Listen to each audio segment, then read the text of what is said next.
It's like college. Pass copies of the test back. Wasn't that long ago. Do you ever look at the other people's and what they get?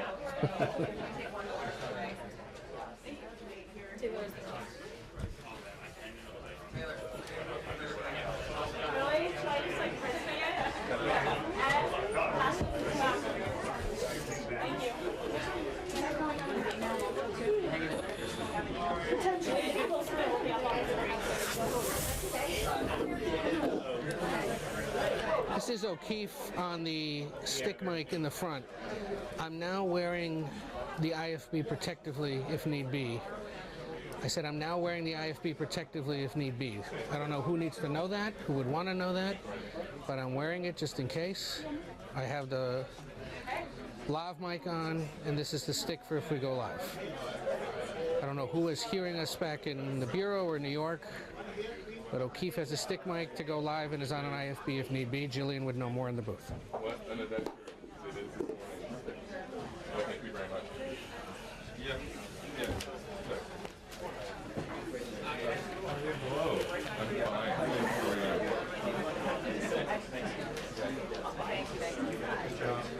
Will the president have to do something about the right? That's what I want. Morning. Hey, morning. Sorry. Hey guys, pardon me. How are you? Hey.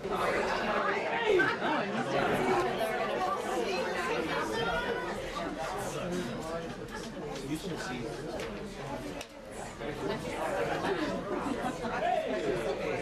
Is this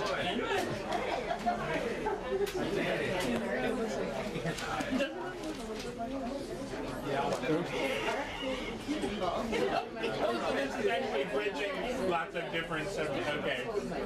It's synergy. Yeah, I think that in a large soda.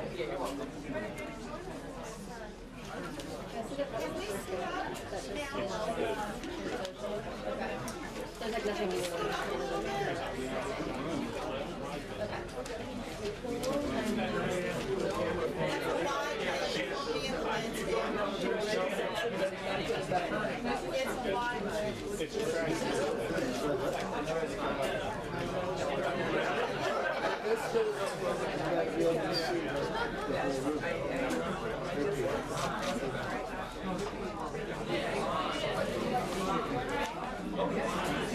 Good timing. Yes.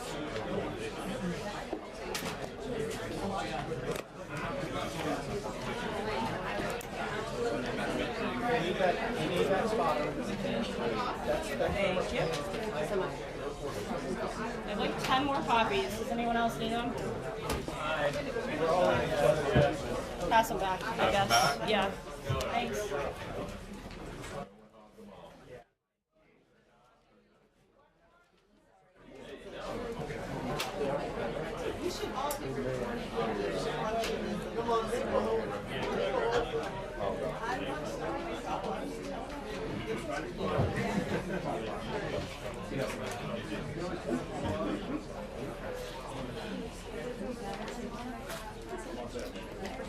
I'm kind of surprised the service is okay with this many people being in the room. It's a serious fire. Yep.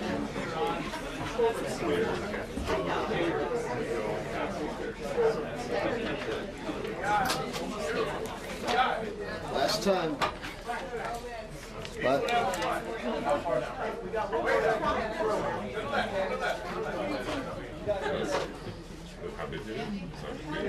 everybody good?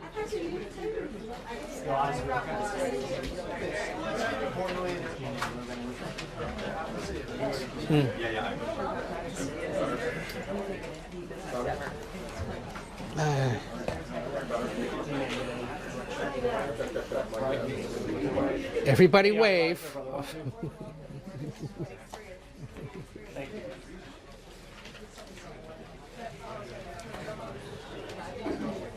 Hey Ed, how you doing this morning? Good morning. You're smiling. Can I? Might as well. We need more joy in this world, Ed. Come on. Yeah, no problem. Do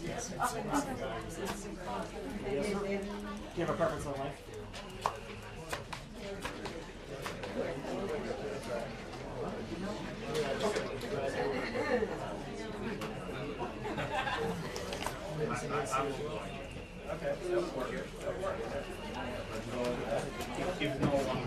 Yeah, they're well. They said they're going to.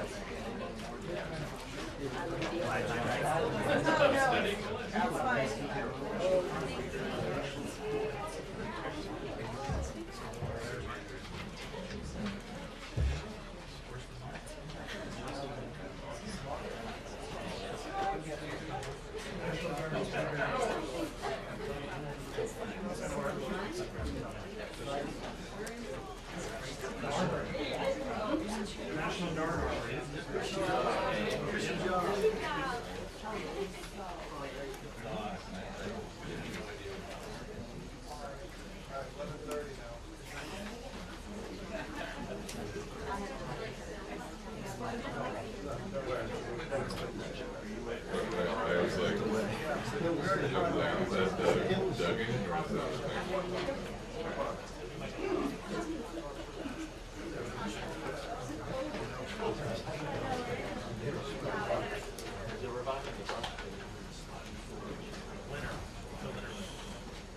Your shoulder makes an appearance in my photo, Franco.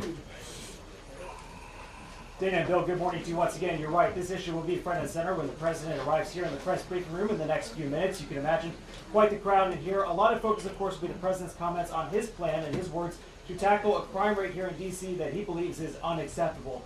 Murders, carjackings, robberies, we have seen all sorts of crimes in D.C. since the pandemic. While numbers appear to peak in 2023, we have seen a dip, but the president still believes that the crime in the district, the nation's capital, is still unacceptable. What are we expecting to hear from the president today? One will be whether or not the National Guard will actually be deployed on the streets of D.C. Fox hearing up to 1,000 National Guard officials, troops will be made available, but whether that number holds or if it's rolled out all at once is yet to be seen. Over the weekend, we saw a number of federal law enforcement agencies, ICE, CBP, FBI, ATF, out on the streets with D.C. Metro Police, also looking into what's happening on a daily basis. Just over the weekend in Navy Yard, it's a beautiful part of D.C., right near where the Washington Nationals play. We saw a fight break out, lots of teenagers, gunshots, and from that we also saw the city impose a juvenile curfew because so much of the focus, Dana, has been on the younger offenders in the district and whether or not the penalties have been too light for those people, 14, 15, 16, who may be committing crimes.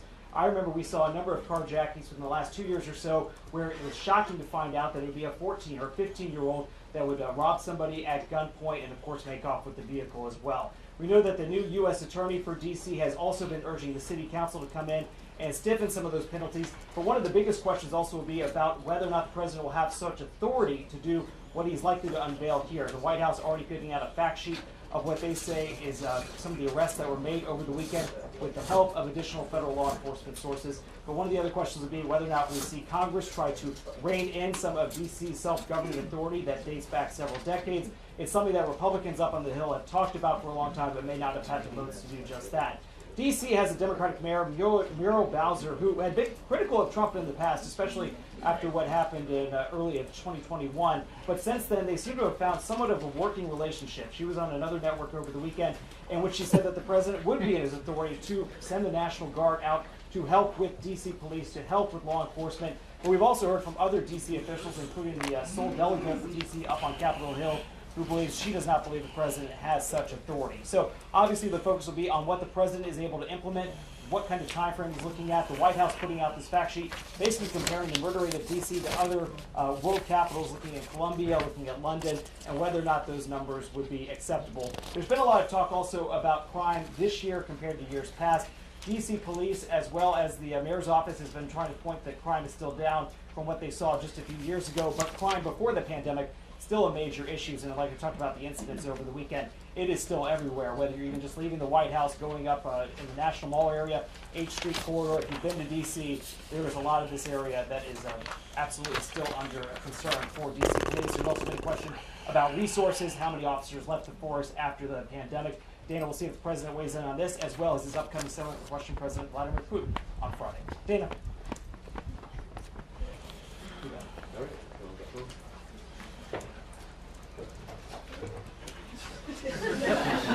Thank you, guys.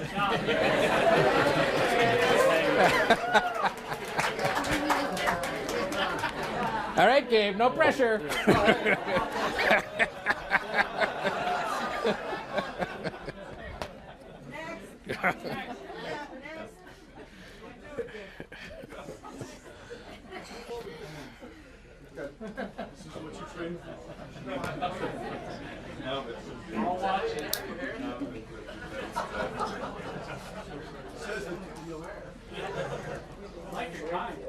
Thank you, bud.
My friend is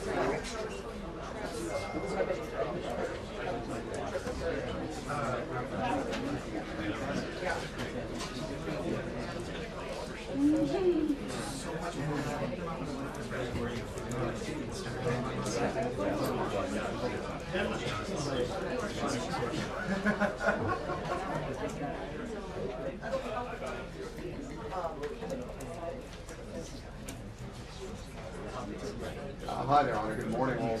Good morning from a very packed briefing room here. And as you mentioned, the President, a lot of questions for him about how this deployment of the National Guard might be undertaken. As you said, the administration already deploying nearly 500 federal officers over the weekend and just handing out a fact sheet detailing some of the arrests that they've made. But according to DC police data, crime in the district is down 66% since this time last year. Now, there are a lot of questions about as the president considers there to deploy National Guard troops here, where might they deploy?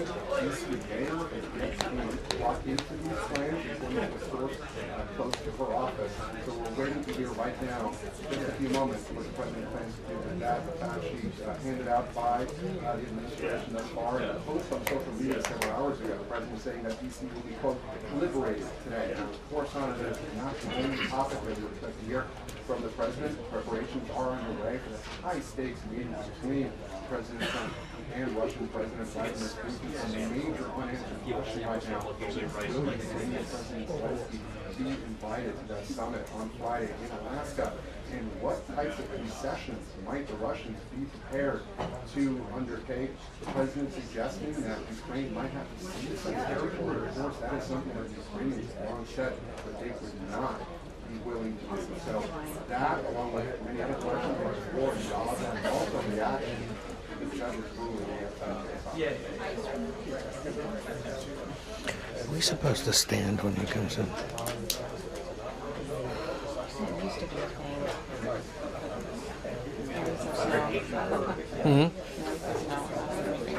Not anymore, right? Are we supposed to stand when he comes in?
It's just me. Brian. Do they look ready back there? Yeah. No. They don't.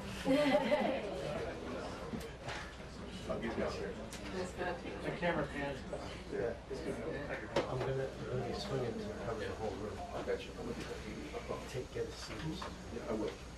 They're not, it's not even out there.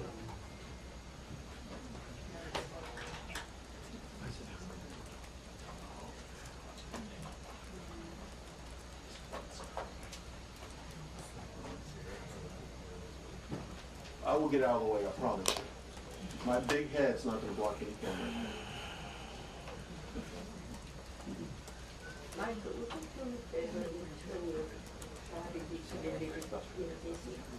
Thank you.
I'm gonna go out there. Man of the people.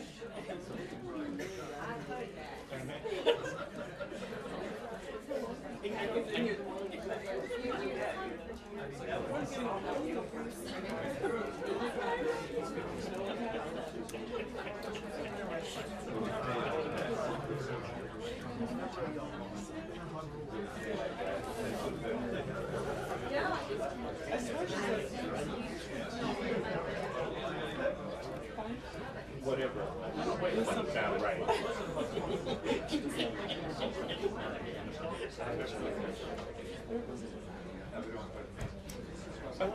All right. All right, Dad. They made no official announcements, so I don't know whatever you heard didn't come from them. So it's still on standby. As you. Thank you very much. Well, thank you, Brian. Thank you. And everyone will love my second question today that I'm going to ask the president. You're going to love it. Everybody here will love it. Go far. That's pretty cool. Whoa.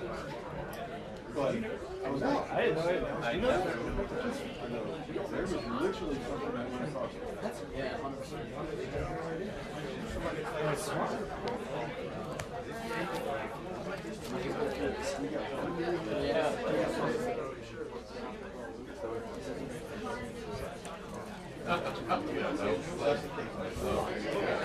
Just for you, yeah.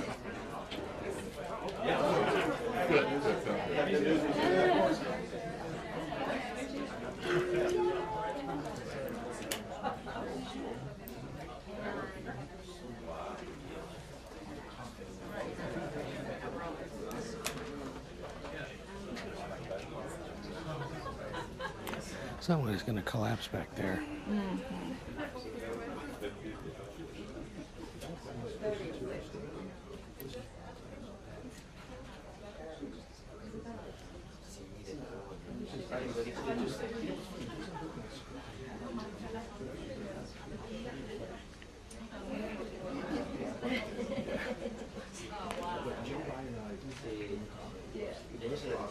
That was the first thing I thought. And I literally said,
Vale, perfecto, pues lo...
I'm off camera. Can you hear me?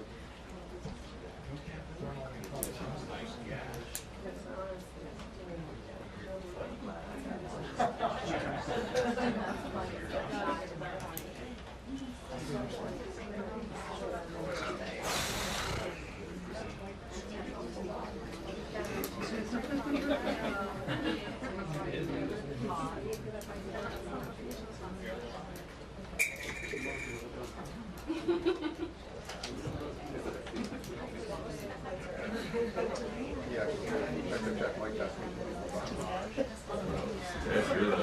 Their replies and mentions are quite interesting. All kinds of personalities down there.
It's in my list of questions.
Until the briefing, 2 minutes. 2 minute warning. Pool, 2 minute warning.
Wow. I've been up here a lot. I've never seen a crowd like this. I think we need a ballroom, and that's happening. It's going to be a beautiful ballroom. This is really a lot of people, most I've ever seen in this room. And we're here for a very serious purpose, very serious purpose. Something's out of control, but we're going to put it in control very quickly like we did on the southern border.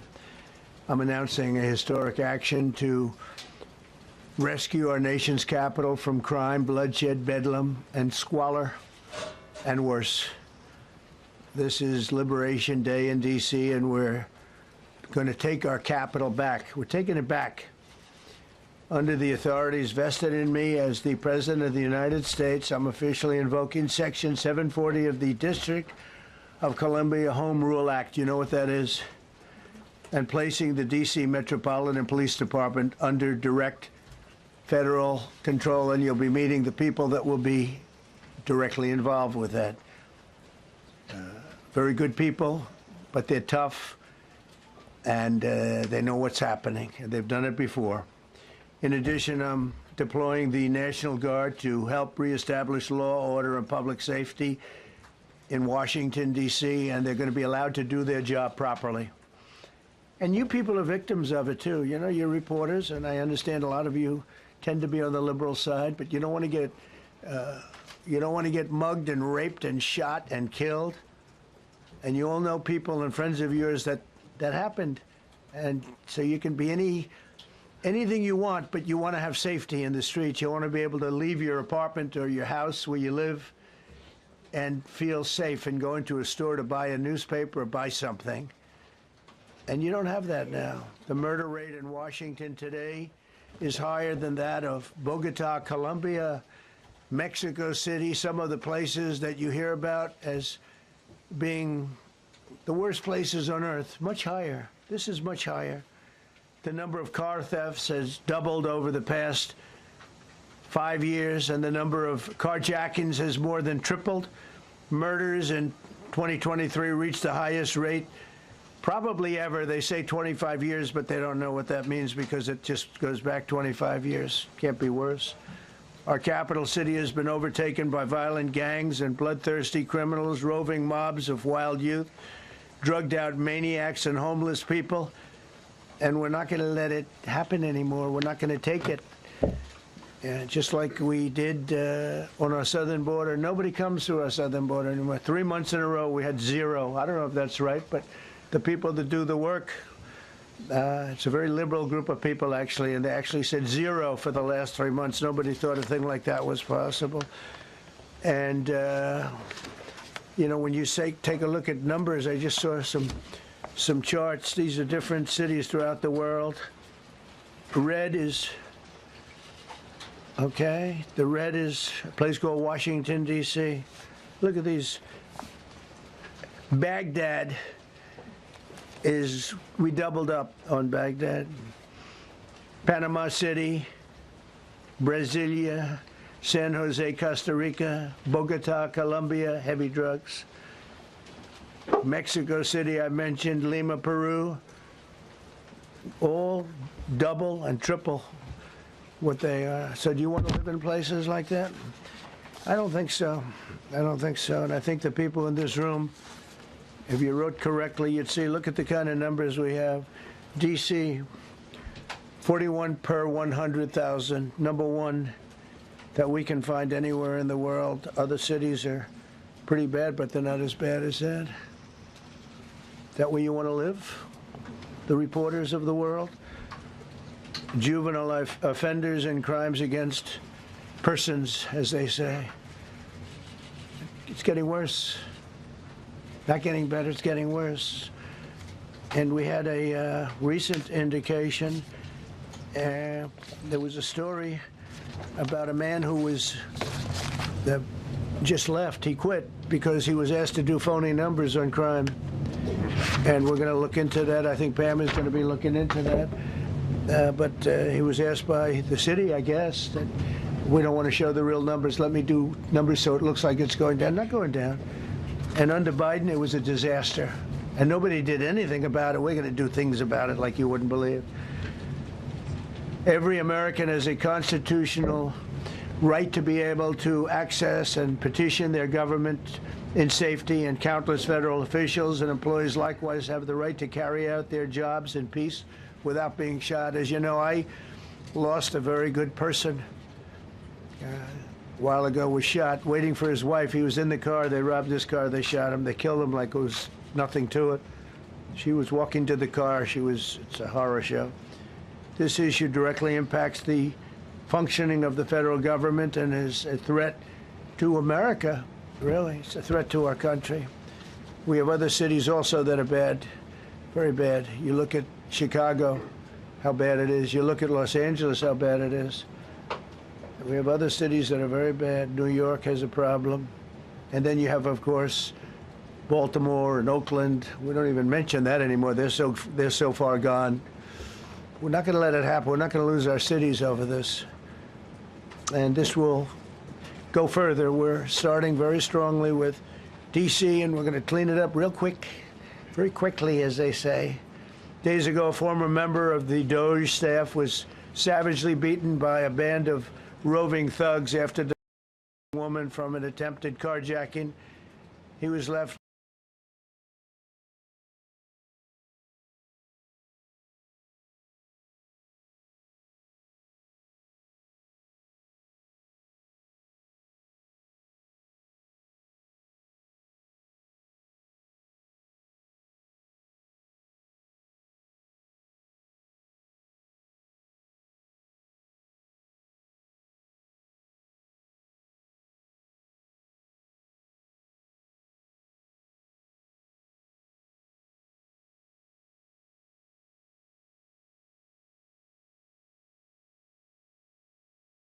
last July 4th weekend, a 3-year-old girl, Senator Rand Paul, was stabbed in the chest and head by a demented lunatic as he walked down the street, just absolutely for no reason. Horrifically, last July 4th weekend, a 3-year-old girl was shot in the head and killed while sitting in a car near the Capitol. It's becoming a situation of complete and total lawlessness. And we're getting rid of the slums, too. We have slums here. Complete and total. I know it's not politically correct. You'll say, oh, so terrible. No, we're getting rid of the slums where they live. Caravans of mass youth rampage through city streets at all times of the day. There are ATVs, motorbikes. They travel pretty well. Entire neighborhoods are now under emergency curfews. Just this past weekend, gunfire went through, and you saw that, the Navy Yard. I saw it this morning. They saw that they fought back against law. See, they fight back until you knock the hell out of them, because it's the only language they understand. But they fought back against law enforcement last night. And they're not going to be fighting back long, because I've instructed them and told them whatever happens, you know, they love to spit in the face of the police as the police are standing up there in uniform. They're standing and they're screaming at them an inch away from their face, and then they start spitting in their face, and then they start spitting in their face. I said, you tell them, you spit and we hit, and they can hit real hard. It's a disgusting thing. I've watched that for years, for 3-4 years. I've watched them. The police are standing, and they're told, police is anything under any search, so and you can see they want to get at it. And they're standing there, and people are spitting in their face, and they're not allowed to do anything. But now they are allowed to do whatever the hell they want. This dire public safety crisis stems directly from the abject failures of the city's local leadership. The radical left city council adopted no cash bail. By the way, every place in the country where you have no cash bail is a disaster. That's what started the problem in New York, and they don't change it. They don't want to change it. That's what started it in Chicago. I mean, bad politicians started it, bad leadership started it, but that was the one thing that's central, no cash bail. Somebody murders somebody and they're out on no cash bail before the day is out. We're going to end that in Chicago. We're going to change the statute. I spoke with Pam and Todd and everybody. We're going to change the statute, and I'm going to have to get the Republicans to vote, because the Democrats are weak on crime, totally weak on crime. They don't know why. They want to stop because they get mugged too. But we're going to change no cash bail. We're going to change the statute and get rid of some of the other things. And we'll count on the Republicans in Congress and Senate to vote. We have the majority, so we'll vote. We don't have a big majority, but we've gotten everything, including the great, big, beautiful bill. Got that done, and that's one of the greatest things that's ever happened to people in this country. They're starting to figure it out, how good it is. Biggest tax cut in history. So many things. But we'll be able to get that done. So, Todd, if you and Pam can draw up things working with the people, I'll get it passed. We'll get it passed with the Republicans. Probably won't get, think of this, probably won't get one Democrat vote, because they have no idea what they're doing. That's why they want men playing in women's sports. That's why they want transgender for everybody transgender. And they just got walloped in an election, in a landslide, and they haven't changed one thing. I saw the other day the certain gentleman who was a very well-known politician, Democrat, was fighting like hell that men should be allowed to play in women's sport. They just don't get it. They said it's an 80-20 issue, and I think it's a 97-3 issue. And I don't know who the three are. I've never heard anybody nobody's ever come up to me, sir, you have to let men play in women's sports. You have to do it, sir. Nobody's ever approached me. I don't know where this issue even comes from. Never seen anything like it. But they turned our nation's capital into a sanctuary jurisdiction. That's the other thing. We have to get rid of sanctuary cities as quickly as possible. We're going to do it, too. We have to. Because it's sanctuary for criminals. Releasing illegal alien gang members onto the streets in 2022, nearly 70% of criminals arrested in Washington went unprosecuted. That's not going to happen with the group we have standing aside and standing behind me.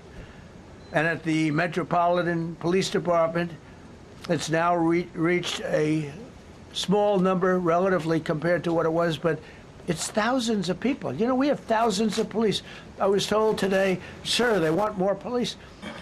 I heard a number, 3,500 police. That's a lot of police. 3,500.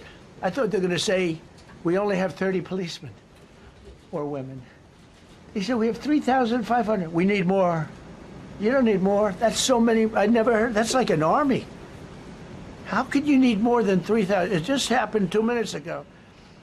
Sir, they've requested more police. Oh, what do they have? About 3,500. I said, 3,500? This is not a big area. It's ridiculous. What you need is rules and regulations, and you need the right people to implement them. And we have the right people here, that I can tell you. Look at the border. Biden said, there's nothing you can do. Kamala was the border czar. She never called one of the Border Patrol agents who are great. ICE is great. Never spoke to anybody. Never went there. But she was the border czar. And everybody said it was impossible to fix. I fixed it in 3 months. No, really. I fixed it the first week, but really fixed it over the last couple of months. And I mean, literally to a point where, as I said, 0 illegals entering our country in the last 90 days. Pretty amazing. It's time for dramatic action. We're going to do the same thing over here. It's going to be a very safe city very soon. We're not looking to just take years, because a lot of people die in years. And we've got incredible people in this country, except we have to allow them to do their job. And that we will deliver like nobody's ever delivered before. I actually think it's easy. You know, if you're competent, it's easy. If you're incompetent, it's impossible. But I'm very competent. Last week, my administration surged 500 federal agents into the district, including from the FBI, ATF, DEA, Park Police, the U.S. Marshal Service, the Secret Service, and the Department of Homeland Security. You know, a lot of nations, they don't have anything like that. They got some police, and they're rough police. They don't have DEA, ATF, FBI, Park Police, the U.S. Marshal Service, Secret Service, Department of Homeland Security. They got some police, but they're rough police, and they do their job. They don't have crime. We're not going to have crime either.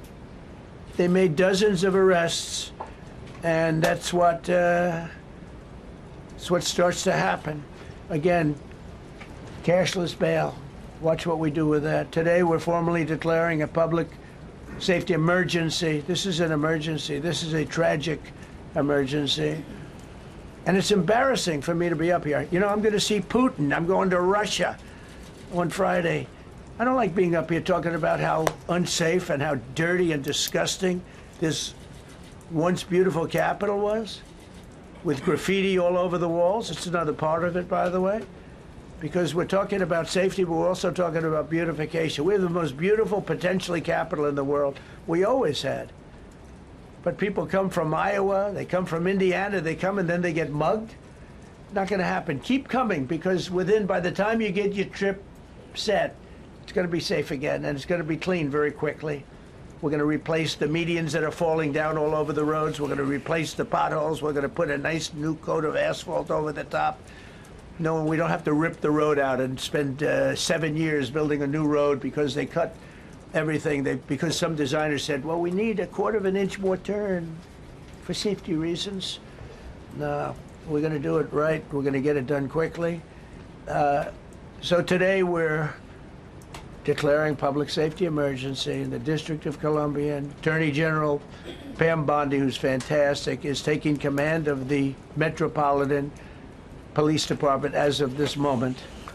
And I'll be making the appropriate notifications to Congress and to the mayor, our new DEA administrator, who's one of the top in the country. He better be Terry. If you're not, I'm going to get rid of you so fast. Terry Cole. Terry, thanks. Very good. We just got him. Most highly recommended person. And you'll be designated as the interim federal commissioner of the Metropolitan Police Department. Okay? And you run them tough. They're good. You have a lot of good people. You have people that shouldn't be there. You also have people that shouldn't be there. They got in there because of woke. But you have a lot of great police, and those people are the ones that want to help you.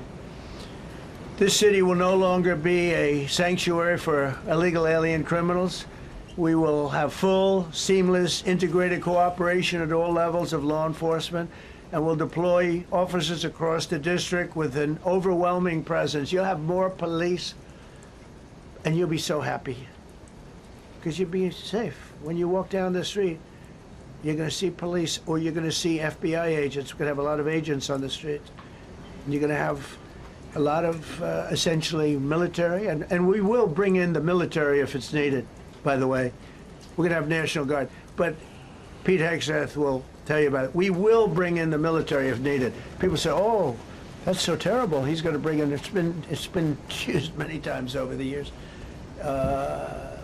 I don't think we'll need it. I think we've got so many great people, including the people that are in the police department with proper leadership. They'll immediately begin massive enforcement operations targeting known gangs, drug dealers, and criminal networks to get them the hell off the street, maybe get them out of the country, because a lot of them came into our country illegally. They shouldn't have been allowed in. They come from Venezuela. They come from all over the world. We're going to get them the hell out. They won't be here long. But some of these people, a lot of them, are homegrown criminals. And these are bad people. These are rough people.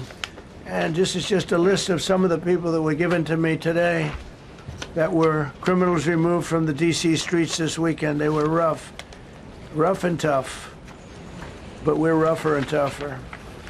Look at these people here. Nothing, you know. They're not going to be your local school teacher. Look at this guy. He has killed people numerous times. They're not going to be an asset. They will never be an asset to society. I don't care. I know we all want to say, oh, they're going to be rehabbed. It's not going to be rehabbed. I'm going to ask Doug Burgum to come up and say a couple of words because he's in charge, as you know. He's Interior, but he's in charge of the U.S. Park Police. And I've heard so many great things about the Park Police. They're proud of it. They've been there for a long time. Their families oftentimes grow into the roles. They love the country. They love this area. So, Doug, could you say a few words, please? Thank you, Mr. President.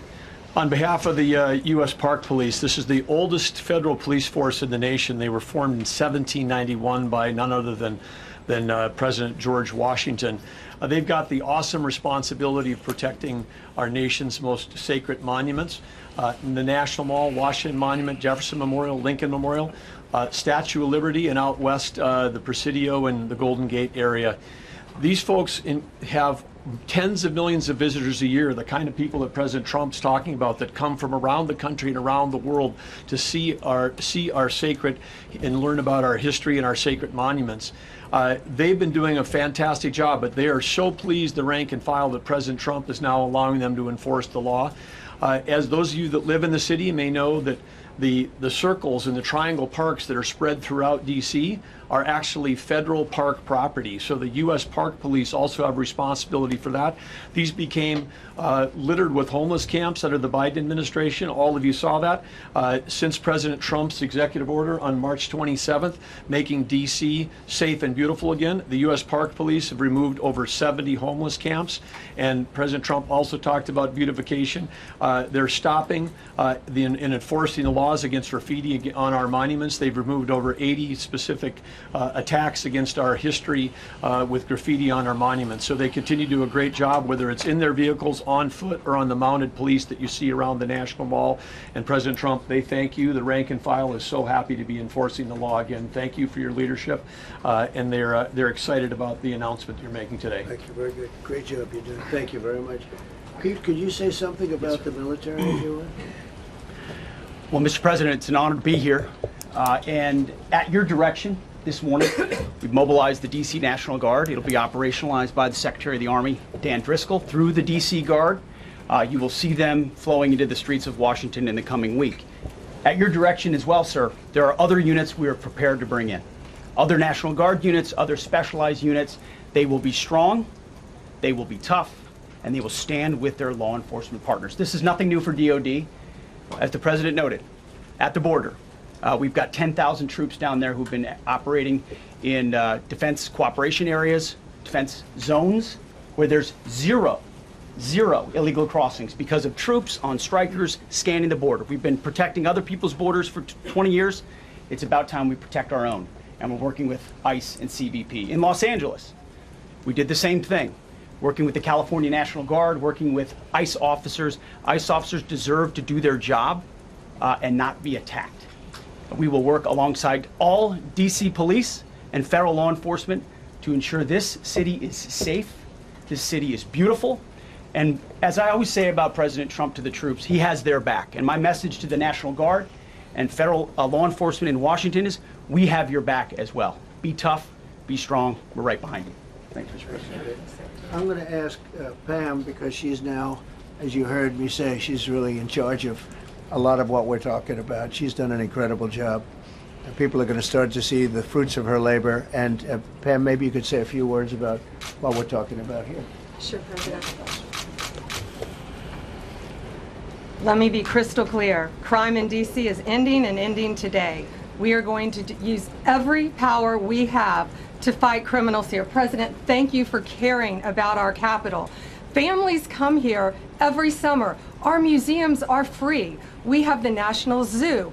We have the National Gallery. D.C. should be a place where everyone can come and feel safe. Behind me and to my side, we have some of the best career law enforcement and prosecutors in the country who are ready to take this on. As the president said, Terry Cole is going to be supervising the Metro Police Department. Gadi Serralta, our U.S. Marshal, is going to be supervising command and control, the entire operation. Our Deputy Attorney General, Todd Blanche, and I will be working with them closely, along with our great FBI Director, Kash Patel. Kash is going to talk to you in a minute about what we did in Virginia recently with Governor Youngkin. Many of you covered that, and it was tremendously successful. Not only that, our secret weapon here in D.C. is U.S. Attorney Jeanine Pirro, one of the toughest prosecutors and a former judge. And she is going to be talking about juvenile crime, how it's out of control here, and what she's going to do to fight back. No more crime rampant in our beautiful capital. No more teenage girls beating a disabled man to death. No more of that. No more drive-bys. We're going to do everything we can. And working with the ATF Director Driscoll and Commander of the Army, we're going to all work together. That's what we all do in this room. We work together, we fight. Do not underestimate one person in this room. We're going to make D.C. beautiful. We're going to make D.C. safe again.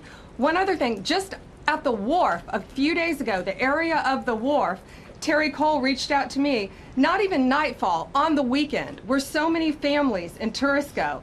A guy's overdosing from fentanyl on a park bench. In the middle of families around, they administer Narcan and saved his life. No more of that. The President of the United States is going to clean up D.C., and we're going to be there to help him, and we're going to be successful. Thank you. Thank you, Pam. Cash, talk about Northern Virginia, if you will. Northern Virginia, we had a big success. Thank you, Mr. President. Thank you, Attorney General Bondi, for your leadership, Deputy Attorney General, and the rest of our interagency partners. Mr. President, the following is what happens when you let good cops be cops, and I just want to highlight that before I get into Northern Virginia.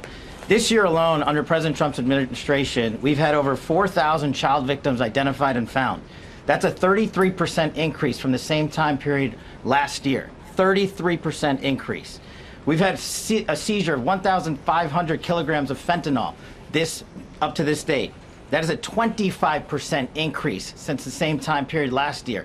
And just to put it in perspective, 1,500 kilograms of fentanyl is enough to kill 115 million Americans. 115 million Americans. Cops are getting after it. The FBI has arrested 19,000 people this year alone. Thanks to President Trump's administrations, that's double than where we were this time last year. And we have also arrested 1,600 people who have committed violent acts against children. 270 of them are human traffickers of children.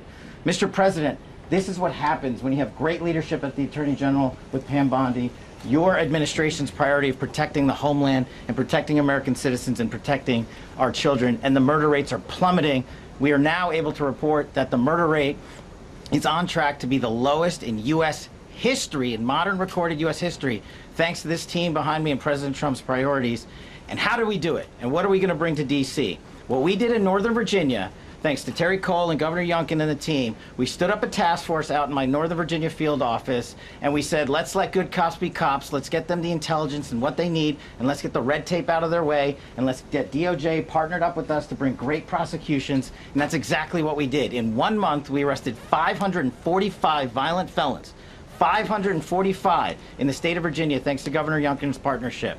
And that simplicity in law enforcement is what's coming to Washington, D.C. When you let good cops be cops, when you give them the intel they need, when you work with our Homeland Security Task Force, when you work with Terry and Gaddy and I go way back to Miami, these guys are great leaders of the respective departments and law enforcement capacities. And when you have the DOJ and President Trump driving behind this mission, we are going to clean up Washington, D.C., and we're going to do it the right way, the lawful way, and we're going to make sure Washington, D.C. is safe again. Thank you, Mr. President. Thank you, Attorney General. Thank you very much.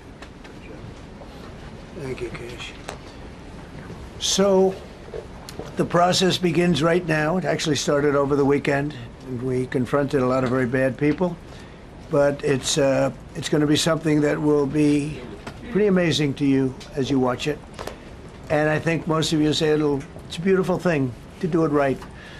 We're going to be removing homeless encampments from all over our parks, our beautiful, beautiful parks, which now a lot of people can't walk on. They're very dirty, got a lot of problems. But we've already started that. We're moving the encampments away, trying to take care of people. Some of those people, we don't know how they even got there. Some of those people are from different countries, different parts of the world. Nobody knows who they are. They have no idea, but they're there. We're getting rid of the people from underpasses and public spaces from all over the city. There are many places that they can go, and we're going to help them as much as you can help. But they'll not be allowed to turn our capital into a wasteland for the world to see.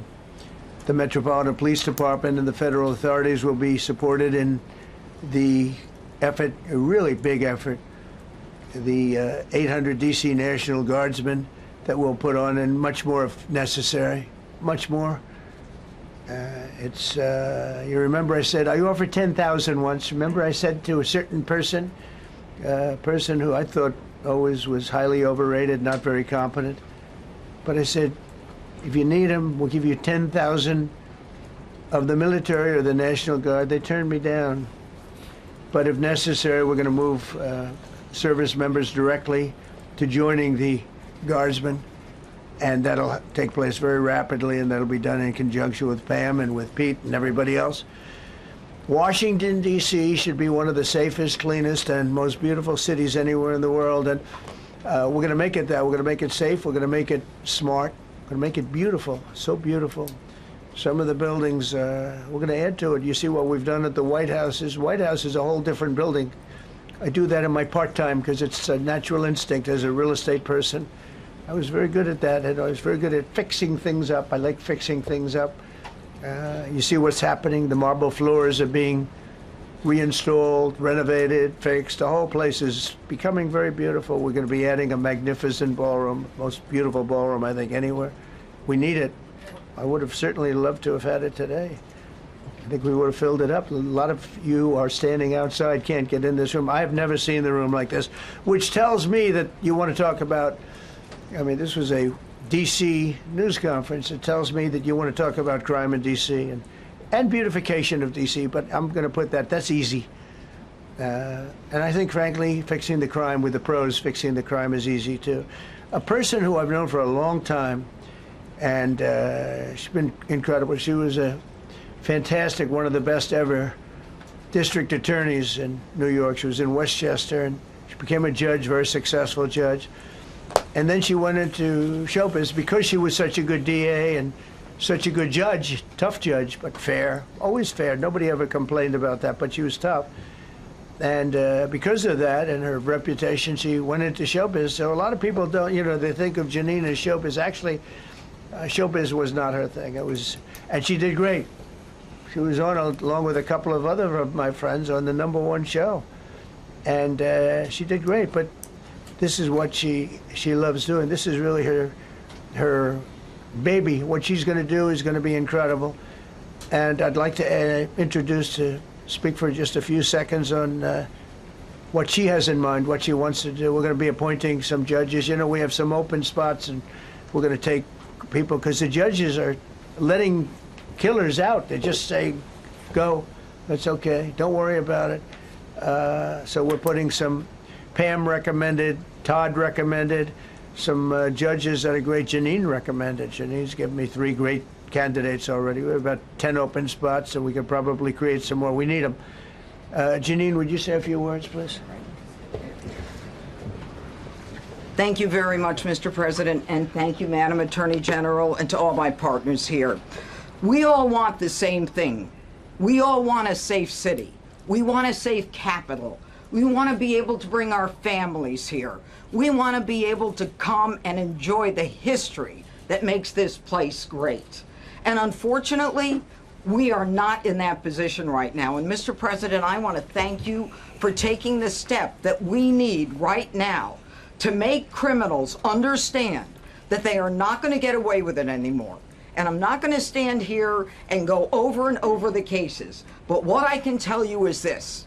I see too much violent crime being committed by young punks who think that they can get together in gangs and crews and beat the hell out of you or anyone else. They don't care where they are. They can be in DuPont Circle, but they know that we can't touch them. Why?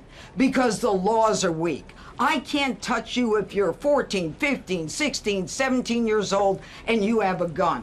I convict someone of shooting another person with an illegal gun on a public bus in the chest, intent to kill. I convict him, and you know what the judge gives him? Probation. Says you should go to college. We need to go after the DC Council and their absurd laws.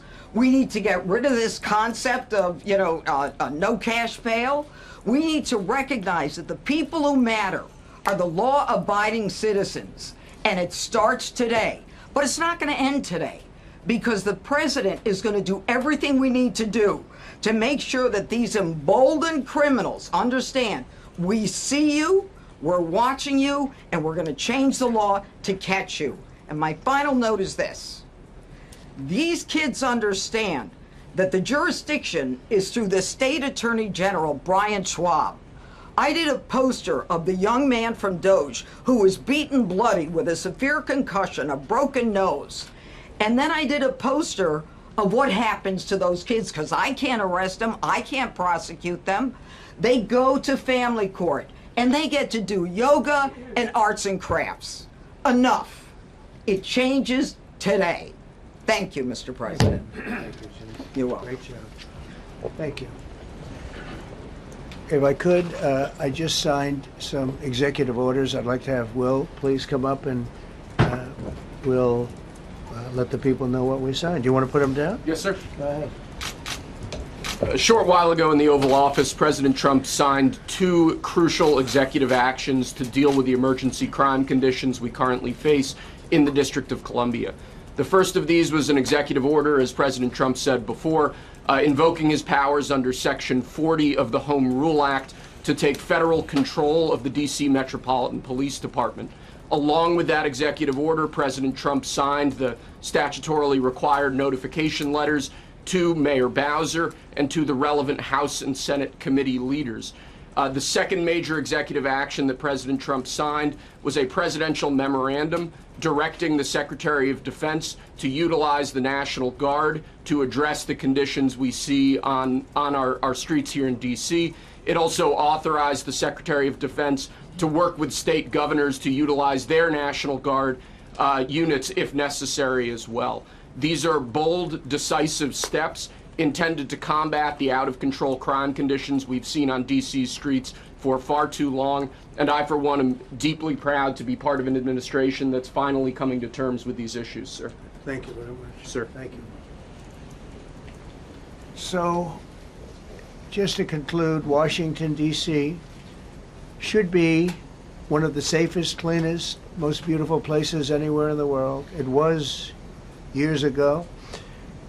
We had one problem that was a pretty big problem. The radical left got out of control and they started trying to rip down statues. And I said, let's go pass a law real fast. We're going to do it real fast, but we were blocked by the Democrats who do not want safety. Nobody gets it. I don't get it. They don't get it because they can't get votes. I don't know how they can win an election with this, but they don't want safety.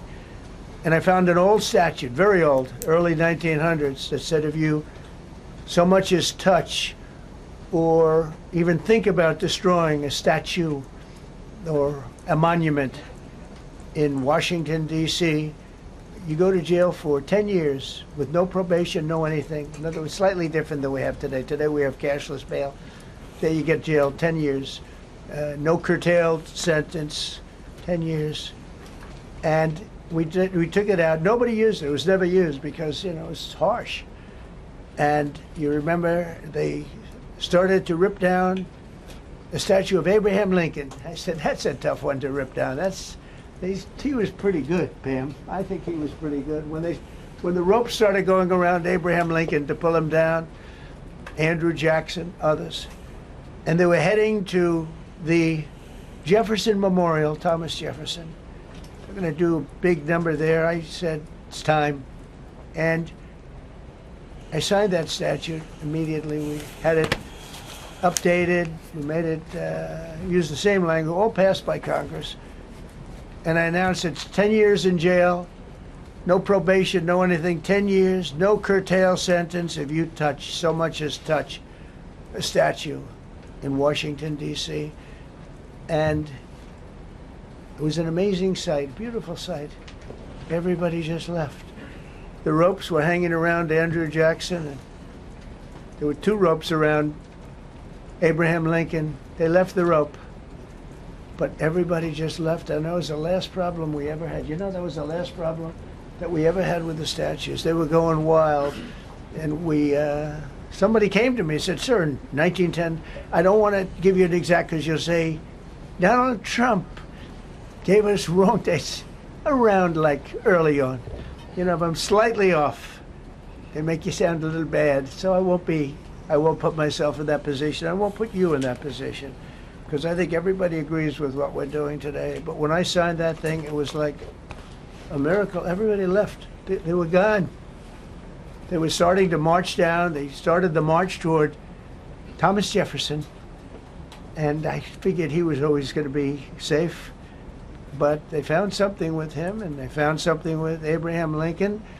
And even in the name George Washington in California, numerous places changed the name of George Washington High School and various other places. They took George Washington's name. This was a sick, woke culture that I think we've largely ended.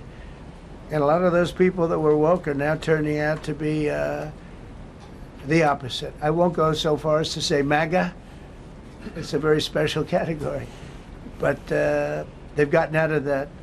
But we have people that love this country, and they love this really beautiful capital. It is. I flew over it the other day, and I said, what a beautiful place. But if there's crime all over the streets, when you get there, it doesn't look so beautiful. But we're going to make it beautiful again. We're going to fix it with crime, and we're going to also, as we're doing that, we're going to start doing things that we know how to do, that I know how to do better than anybody, I guess, because of my experience from previous life. But not only are we stopping the crime, we're going to clean up the trash and the graffiti and the grime and the dirt and the broken marble panels and all of the things they've done to hurt this city. And we're going to restore the city back to the gleaming capital that everybody wants it to be. It's going to be something very special. All of these people are really tough. Could I shake your hand, Gaddy, please? You're going to be so important here. You're going to be that guy. I hope I don't have to fire him in 2 weeks because he's too soft. I don't think he's too soft. If I do, I will, though. Is it okay if you're soft, weak? and pathetic, like so many people. I will fire you so fast. You're not going to have to worry about that. No, I think you're going to do a fantastic job. And everybody in this room, they may not express it, but they all want that to happen. You know, they want to be safe, and they have families too. So it's an honor to have such a large group. I've done this for years now, hard to believe. I've never seen this room so packed. In fact, I'm sure it's a violation of every fire code. But we'll let you stay anyway. You're taking a chance. And with that, we'll say, maybe if you could, oh, wow. We could be here all day long. If we could keep the first questions, perhaps, to this subject, and then we'll go on to a few others. Please.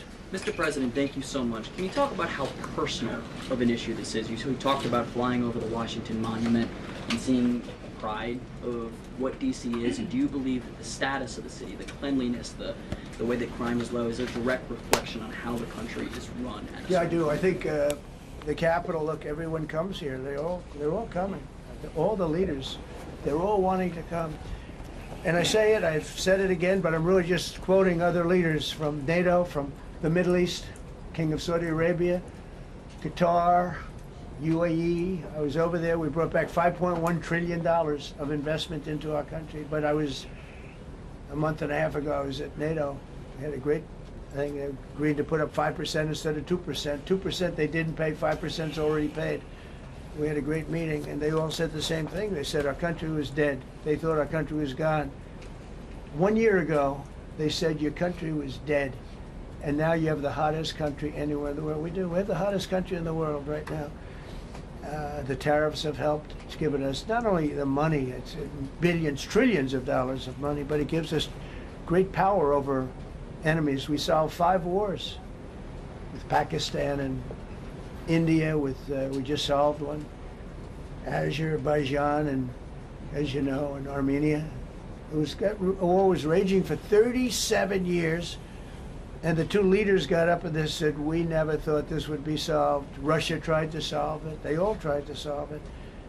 It was a very tough situation, but we got it done and got it done. And I said to the 2 men, I said, are you guys friends? And they had a hard time. You know, they've been killing each other for 37 years, right? One was there 5 years, one was there for 22 years. He said, my whole life I've been fighting this war, and you got it solved. But we did many of those. We did in the Congo and Rwanda. That's been going on for 30 years. 8 to 9 million people killed that they know of, but it was raging, and we got that solved. We got a lot of it done. It's a great honor. But you want to have, when they come, the leaders come to our country to sign documents that the war is over or whatever, or for other reasons. They come for trade. And you want them to come through so beautifully. You ride down those roads, everything should be perfect. You shouldn't have medians falling down into the roadway. Median, you know, the metal things that are always, somebody had a great lobbyist, because I've never seen them look good. I've been looking at those things with the little, right? They're always broken, bad, but here they're really bad. And we're going to either put new or fix it. And it's not expensive. It's not really expensive. And we're going to fix our roads a little bit. We're going to clean up our sidewalks. You have countries where every Saturday, the people go out and they wash their sidewalks in front of their stores or their houses. They scrub their sidewalks. So we aren't quite at that level yet, I don't think. Gaddy, we're not quite there yet, but maybe we will. They go out and they scrub. I think it's so beautiful to hear that and to see those stories. But we're going to make it clean. But just to finish with your question, it's a very, very strong reflection of our country. And when they see a bad city, you know, my father always used to tell me, I had a wonderful father, very smart, and he used to say, son, when you walk into a restaurant and you see a dirty front door, don't go in, because if the front door is dirty, the kitchen's dirty also. Same thing with the Capitol. If our Capitol's dirty, our whole country is dirty, and they don't respect us. So it's a very good question. Mr. President, on time. Yeah, on time. Sorry. Question for you on the specific issue. do you expect more cities to follow DC's path if this goes through? So the idea is that Chicago, LA, San Francisco, would they expect similar action to what we've seen in DC? And the other question, sir, there's reporting that the administration is going to reclassify marijuana. Would that send mixed messages that if marijuana is okay, some drugs are okay, but we're trying to clean up crime? How do they go hand in hand? We're only looking at that. That's early, but somebody reported it, which is fine. We're looking at it. Some people like it, some people hate it. Some people hate the whole concept of marijuana because if it does bad for the children, it does bad for people that are older than children. But we're looking at reclassification, and we'll make a determination over the next few weeks. And that determination hopefully will be the right one. It's a very complicated subject, the subject of marijuana. I've heard great things having to do with medical, and I've had bad things having to do with just about everything else. But medical and, for pain and various things, I've heard some pretty good things, but for other things, I've heard some pretty bad things. The other part of your question, I mean, we're just going to see what happens with it all. We're going to have a tremendous success in what we're doing. Other cities are hopefully watching this. They're all watching, just like everyone's watching here. They're all watching, and maybe they'll clean up, and maybe they'll do this and get rid of the cashless bail thing and all of the things that caused the problem. I mean, if you go back, this whole thing with cashless bail is a disaster. So many problems came that we never had before. So they're watching us today, and if they don't learn their lesson, if they haven't studied us properly, because we're going to be very successful. I have zero doubt about that. It's going to be. It's a question of will it be really fast, like the border. Everyone said, they used to say, Biden used to say, I need legislation. I didn't get any legislation. I called up our people, and we did a great job. Tom Homan was great. As you know, our secretary did a great job. They did a great job. There's no games. They didn't play games. And we're going to have the same thing here. But then I'm going to look at New York in a little while. Let's do this. Let's do this together. Let's see. It's going to go pretty quickly. And if we need to, we're going to do the same thing in Chicago, which is a disaster. We have a mayor there who's totally incompetent. He's an incompetent man. And we have an incompetent governor there. Pritzker's an incompetent. His family threw him out of the business, and he ran for governor. And now I understand he wants to be president. But I noticed he lost a little weight, so maybe he has a chance. You never know what happens. But Pritzker's a gross incompetent guy, thrown out of the family business. But when I look at Chicago and I look at LA, if we didn't go to LA 3 months ago, LA would be burning like the part that didn't burn. If he would have allowed the water to come down, which I told him about in my first term, I said, you're going to have problems, let it come down. We actually sent in our military to have the water come down into LA. They still didn't want it to come down after the fires. But that was it, we have it coming down. But hopefully LA's watching. That mayor also, the city's burning. They lost like 25,000 homes. I went there the day after the fire. You were there, and I saw people standing in front of a burned down home. Their homes were incinerated. They weren't like, even the steel was literally, it was all warped and literally disintegrated because of the winds and the flame and the whole thing, like a blowtorch. They were standing on this beautiful day, maybe a couple of days after. We gave it a little time because what they had suffered. Almost 25,000 homes. And you see what's happening now. They didn't give their permits. I went to a town hall meeting. I said, we're going to get you the federal permits, which are much harder. Almost immediately. Lee Zeldin is a star. He did an incredible job. They have all their federal permits. They don't have their city permits. And the mayor said to me, we think we could have them in 2 years. I was walking down the street, and I met with firemen and police. And I was saying hello to many people that were standing in front of their homes with yellow tape. You can't go in. You can't go onto the lot. And those people wanted to start rebuilding their homes then and there. And the mayor said we should be able to get them the permits within 2 years. I said, that's a shame. 2 years? Are you kidding? I'm going to get them the federal permit like almost immediately. 2 years. And she roared back, well, maybe 1 year. The place was booing her out of the place. They don't have their permits to build their homes. And now they're talking about putting, this is among the most beautiful areas in the country. Now they're talking about putting low-income housing there. Can you believe this? I love low-income housing. I made money with low-income housing. I built low-income housing. I know more about low-income housing and luxury housing. I know about everything real estate. They want to replace some of those homes with low-income housing. They haven't gotten their permits yet. We've gotten all the federal permits, which are much tougher to get, and it was done almost immediately through Lee Zeldin and Federal Environmental. And I watched the other day, those people are angry. And now, you know, they had tremendous, they loved that area. They loved the whole big area, different places, but they loved it. It was all luxury stuff and beautiful stuff, and some wasn't that luxury, but the level of love for that neighborhood, their neighborhoods, was incredible. And you know what? I watched people on television, they want to go, they want to leave. They've lost their spirit, they've lost their heart, because the mayor's incompetent. And Gavin Newsom is incompetent. Got a good line of bullshit, but that's about it. He's incompetent. And you have Los Angeles is, you know, it's amazing. You know, I called, the first thing I did, I got the Olympics to go there. I was the one that got it. And by a rare thing that happened, I'll be the president. I was very upset because I got the Olympics there, and I said I won't be president when it comes, but bad things happened, and illegal things happened, really illegal things happened. Now it turns out one good thing was I'm going to be the president for the Olympics for 2050, for 250, which is going to be fantastic, and also for the World Cup. So we have a lot of good things, and I hope 250 is going to be, the 250th anniversary is going to be the best. But when I looked at those people, and I saw last night on television that they still don't have their permits, it's a disgrace what's happened. Yeah, thank you. The China tariff deadline is tonight. Do you plan to extend that? We'll see what happens. China's been, we've been dealing very nicely with China, as you probably have heard.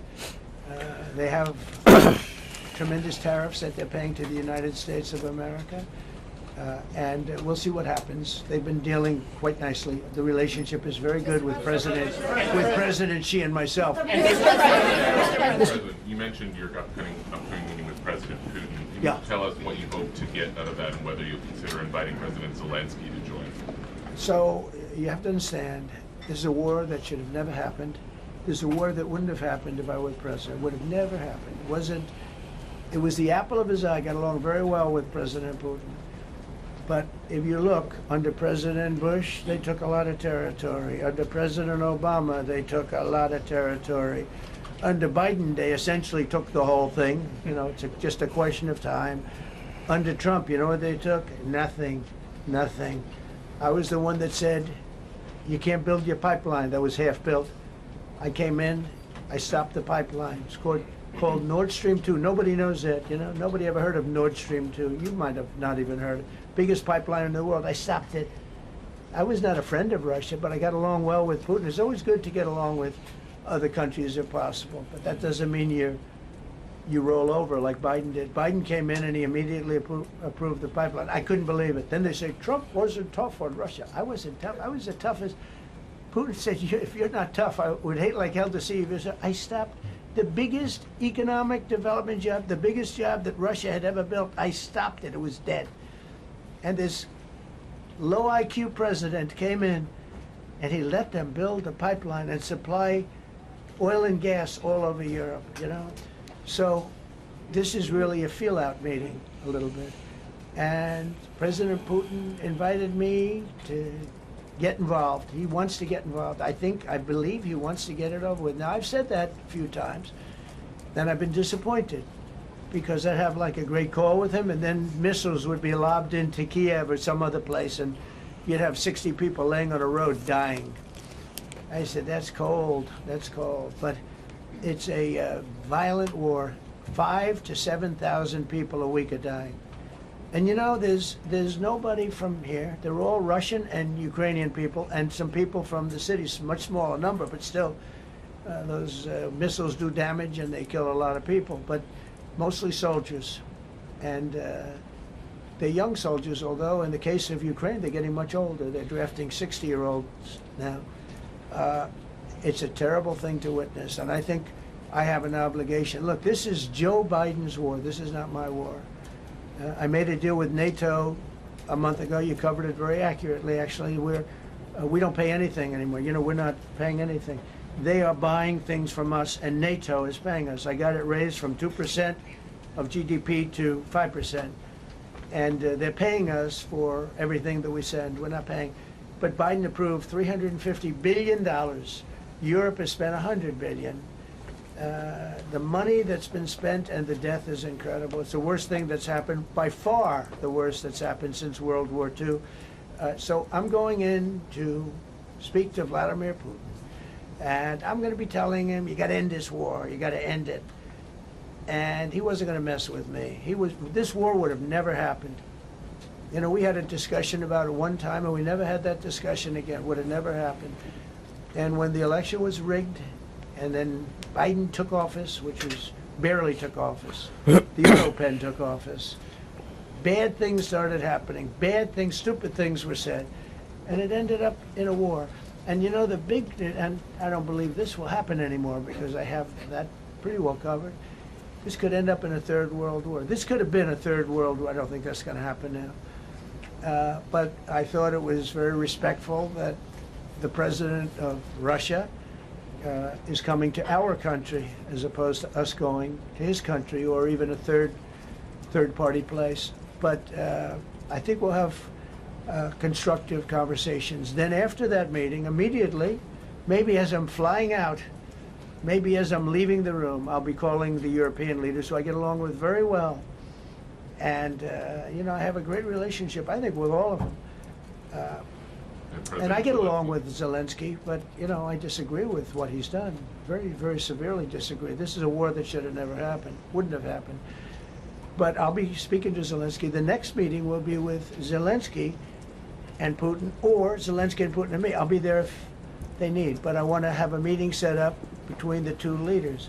I was a little bothered by the fact that Zelensky was saying, well, I have to get constitutional approval. I mean, he's got approval to go into war and kill everybody, but he needs approval to do a land swap because there'll be some land swapping going on. I know that through Russia and through conversations with everybody to the good, for the good of Ukraine. Good stuff, not bad stuff. Also, some bad stuff for both. So there's good and there's bad. But it's very complex because you have lines that are very uneven. And there'll be some swapping, there'll be some changes in land. And the word that they will use is, you know, they make changes.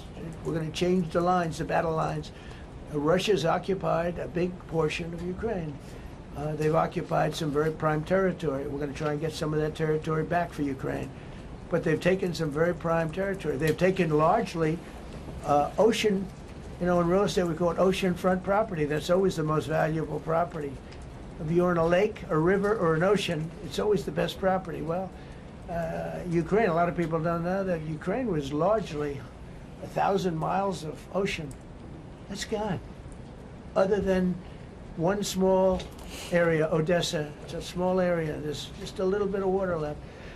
So I'm going to go and see the parameters. Now, I may leave and say, good luck, and that'll be the end. I may say this is not going to be settled. I mean, there are those that believe that Putin wanted all of Ukraine. I happen to be one of them, by the way.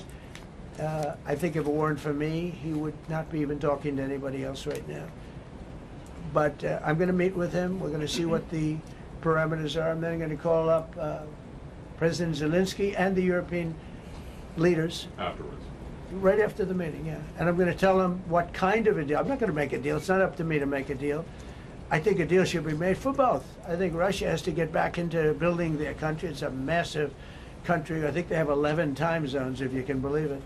It's a massive, it's by far, from the standpoint of land, it's by far the largest. They have tremendous potential in Russia to do well. They're not doing well. Their economy is not doing well right now because it's been very well disturbed by this. It doesn't help when the President of the United States tells their largest or second largest oil buyer that we're putting a 50% tariff on you if you buy oil from Russia. That was a big blow. And then they say, gee, he wasn't so tough. Nobody else would have done that. And I haven't stopped there. I mean, look, I was all set to do things far bigger than that, but I got a call that they'd like to meet, and I'm going to see what they want to meet about. I'd like to see a ceasefire. I'd like to see the best deal that can be made for both parties. You know, it takes two to tango, right? So ultimately, I'll have a meeting next week. I had a great relationship with him, considering the fact that, you know, I was not nice to him because of the pipeline. I ended the pipeline. I also gave the javelins. Do you ever hear of a javelin? Javelin is called a tank buster. They say that Obama gave them sheets and I gave them javelins. If it weren't for me, all those tanks that were destroyed at the first days of the war, because the tanks got stuck in the mud, some commander made a better. You know, they would have been in Kiev in 4 hours, going down the highway. But a Russian general made a brilliant decision to go through the farmland instead. And they just had torrential rains, and the rains were so bad, and it was mud, and those tanks got stuck in the mud. I don't know who that general is, but knowing Vladimir, he's probably not around any longer, because all those tanks were stuck in the mud, and they went along with the javelins. I gave them the javelins. You know that, right? I gave them javelins. They gave them sheets. But I'm going to meet with President Putin, and we're going to see what he has in mind. And if it's a fair deal, I'll reveal it to the European Union leaders and to the NATO leaders, and also to President Zelensky. I think out of respect, I'll call him first, and then I'll call them after. And I may say, lots of luck, keep fighting, or I may say we can make a deal. If not, I will tell you this, I've seen a poll coming out of Ukraine. 88% of the people would like to see a deal made. And if you go back 3 years, everybody was gung-ho for war. You know, everybody's gung-ho for war until you have it. It's an amazing thing. I had it with a couple of countries where I couldn't get a deal done with one particular country. And I just couldn't. The guy's great. He's a friend of mine, great. Good leader, tough as hell. I couldn't get the deal done. And then he went into war for a short period of time. You know where I'm talking about. First term. And it was nasty. Guys being killed all over the place. And he went through 1 week of war, and I was able to get the deal done. He said, "This is nasty." Yes, please. Yeah, just to follow up on what you were saying there. First of all, Volodymyr Zelensky is not invited on Friday? He wasn't a part of it. I would say he could go, but he's gone to a lot of meetings. You know, he's been there for 3.5 years, nothing happened. And what is the I mean, definition? you want somebody that's been doing this for 3.5 years? What's the definition of a good deal? I'll tell you after I hear what the deal is. No, I was going to ask you. Because there could be many definitions. You know, you're talking about a very large and complex situation. Now, I tell you, the war that I just settled with Azerbaijan and with, as you know, and Armenia was almost as complex as this one. So what's the Having to do with definition of a routes, successful trade. meeting on Friday with Vladimir Putin? Well, we're going to have a meeting with Vladimir Putin, and at the end of that meeting, probably in the first 2 minutes, I'll know exactly whether or not a deal can And be how will made. you know that? Because that's what I do. I make deals. Right. So what is it? So what is? Please go ahead. Yeah, thank you, Mr. President. I'm going to ask you two questions, one about China, one about Russia, if I could. On China, your administration agreed to send the most advanced or advanced NVIDIA and AMD chips. No, obsolete. No. Obsolete chip. Well, and then 15% of the You profits mean the come back. 20s? No. This is an old chip that China already has. And I deal with Jensen, who is a great guy, and NVIDIA. The chip that we're talking about, the H20, it's an old chip. China already has it in a different form, different name, but they have it. Or they have a combination of two will make up for it and even then some. Now Jensen also has, Jensen's a very brilliant guy, and Jensen also has a new chip, the Blackwell. Do you know what the Blackwell is? The Blackwell is super duper advanced.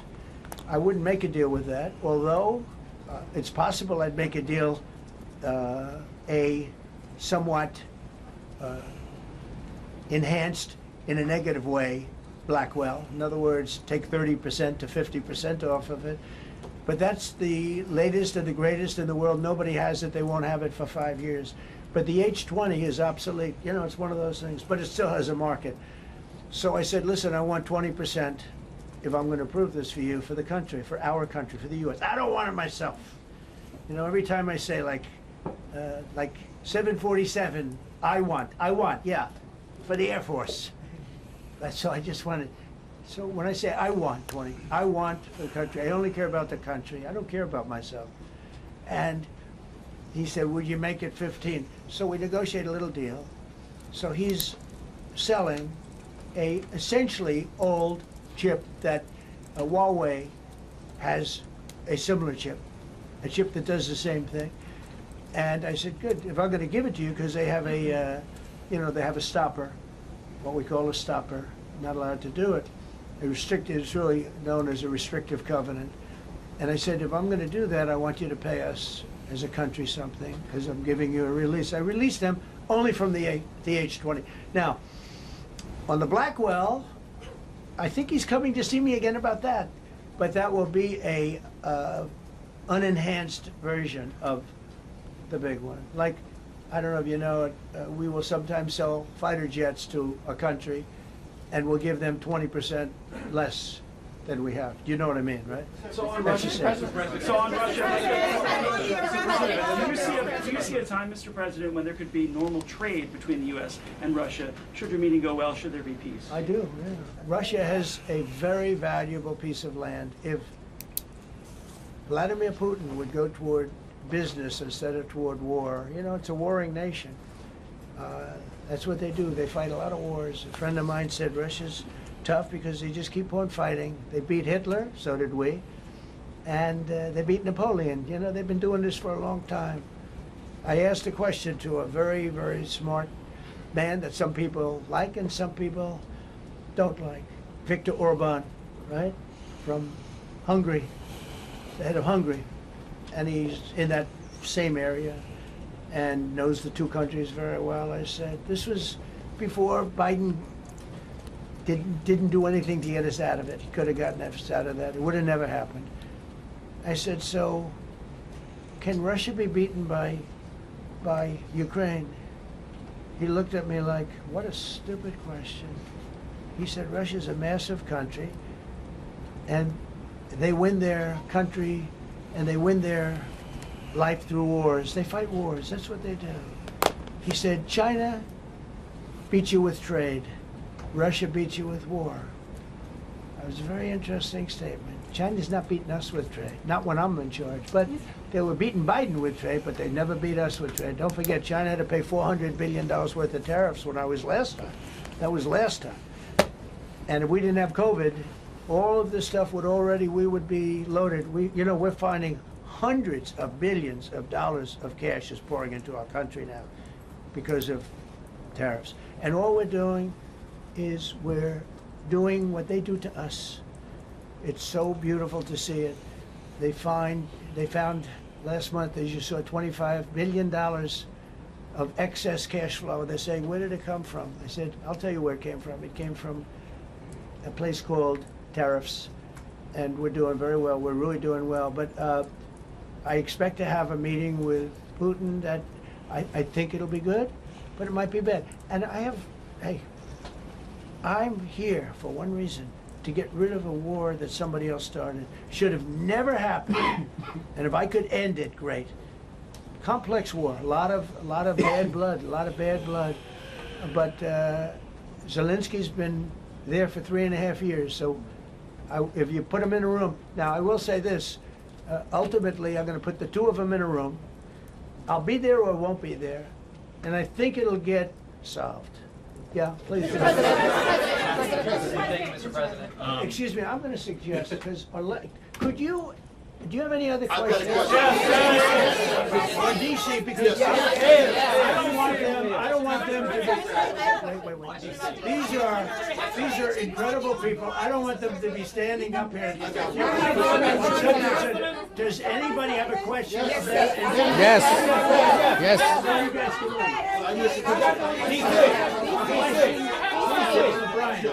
Thank you, Mr. President. And by the way, this is only in DC, and then they're going to leave because it's unfair to have them stand up here all day long. I agree. I've got two questions for you. First, about DC. This is personal for me as well. Last year, I was robbed on the streets by one of these teenage thugs. Had a gun, got away with it. Let's talk about the effort that between law enforcement, prosecutors, and judges, because it's a recycling belt. Like, these kids go, they don't fear the police. They know it. If you talk about how we've got to get these judges and put these kids behind bars, adult crimes deserve adult penalties. And my second question, I'll after you answer that, please. Do you want me to answer? Or whoever wants to take it. Okay, it's real. Do you want me to answer it? Here's the problem. Assuming that they're 17 years, older than 17 years old, I can get the case. If they're under 18 years of age, I can only get the case if it's murder, rob one, rape, even if they shoot a gun but don't kill you, I can't get it. So the law has to be changed. As the president said, cashless bail. That has to be changed. All right, then even assuming I get the case, I get jurisdiction, I get a conviction, the DC Council has given the judges the ability to give probation on shootings. And so then it's up to them.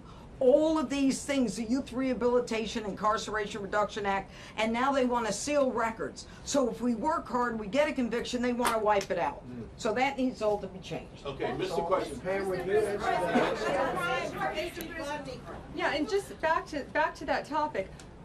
Let's be clear though, we're going to charge them and we're going to track every single thing they do throughout every step of the court process and report back to you and let all of you know what's happening to them. Because the people who are prosecuting them, the judges who are trying them, they also need to be held accountable. Mr. President,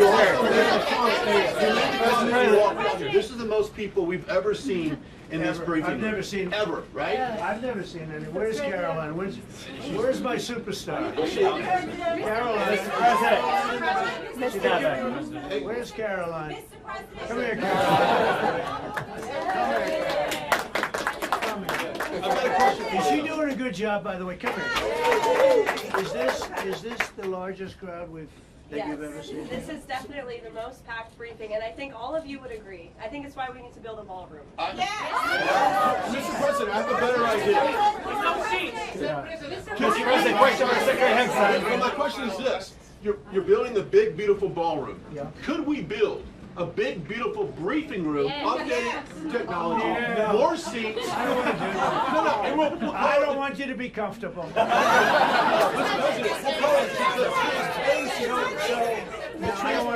don't want to make life comfortable. Look, let's just do this. Let's do this. It's going to be a big thing. We're going to Russia. That's going to be a big deal. What happens, happens. I'll let you know what happens. You'll be the first to know. I'll be calling the European leaders. I'm going with totally, I mean, we have a lot of talks. They're great people. They're great leaders, actually, and they want to get back. Honestly, as one of them said, I've OD'd on trying to settle Ukraine. They've OD'd, meaning they've overdosed on the settlement of Ukraine. Not a nice expression, but boy, is it accurate. They're tired of it. They want to get back to spending money on their countries. You know, Biden gave them $350 billion. Europe gave $100 billion. It should be much more than that.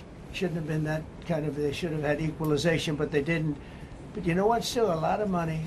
They want to get back to building their own countries. They really want it resolved. My relationship with the European leaders, as you saw, is extremely good. It's perfect. It's beautiful. And we're going to try. I'll be in touch with them. I have 5 of them call me. You think it's easy? There are a lot of European leaders, but they rely on me. Very much rely on me. If it wasn't for me, this thing would never get solved until the last person breathing is dead. Would you talk to them before? Yeah, I'm talking to them right now. So I'm talking to the European leaders. I'll be talking to President Zelensky. I'm going to get everybody's ideas. I go into that thing fully loaded right up there, and we're going to see what happens. Now, I think one of 2 things is going to happen. It's going to be a good meeting, and we'll go a step further. We'll get it done. I'd like to see a ceasefire very, very quickly. Very quick. I'd like to see it immediately, but I'd like to see it very quickly. And we're going to be dealing with the European leaders, and we're going to be dealing with President Zelensky, and hopefully we're going to have a great success.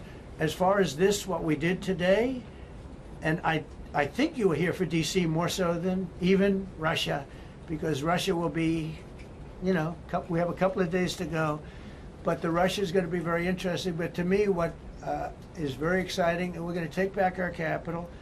We're going to make it beautiful again, but we're going to make it, more importantly, safe again. It's going to be so safe. It's going to be a model. And then we'll look at other cities also. But other cities are studying what we're doing. And you have some capable people in other cities. They can do it too. But we have a great group of professionals. We're going to have a safe, beautiful capital, and it's going to happen very quickly. Can you trust Madam Attorney General. Madam Attorney General. Should the Justice Department appeal the Epstein decision today, Mr. President? How long will the takeover of DC police last? Hey, Caroline. We'll see you guys tomorrow. Which neighborhoods will see the National Guard on their streets? All of them. Will we get more prisons out of this, sir?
We somehow suggest that after doing this in DC, we take a look and expand this to other cities.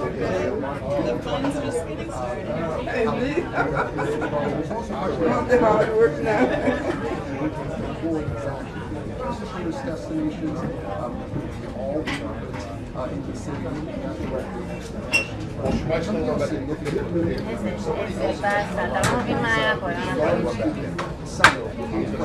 אתה לא מבין מה היה פה.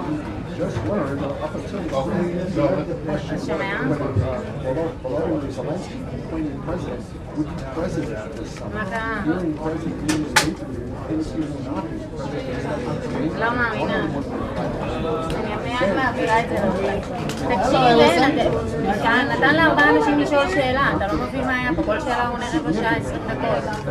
לא היה כלום, הוא לא דיבר מילה על ישראל, אני בהלם, מילה. ניסיתי לשאול אותו בסוף, לצעוק לו, אחרי שהוא אמר ביי, הוא פשוט לא ענה.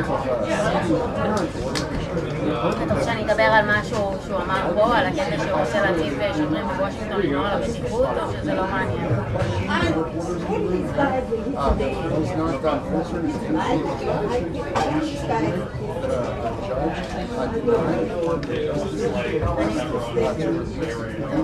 אני פה, יכול להיות שיהיה פה עוד איזה שהם התפתחויות,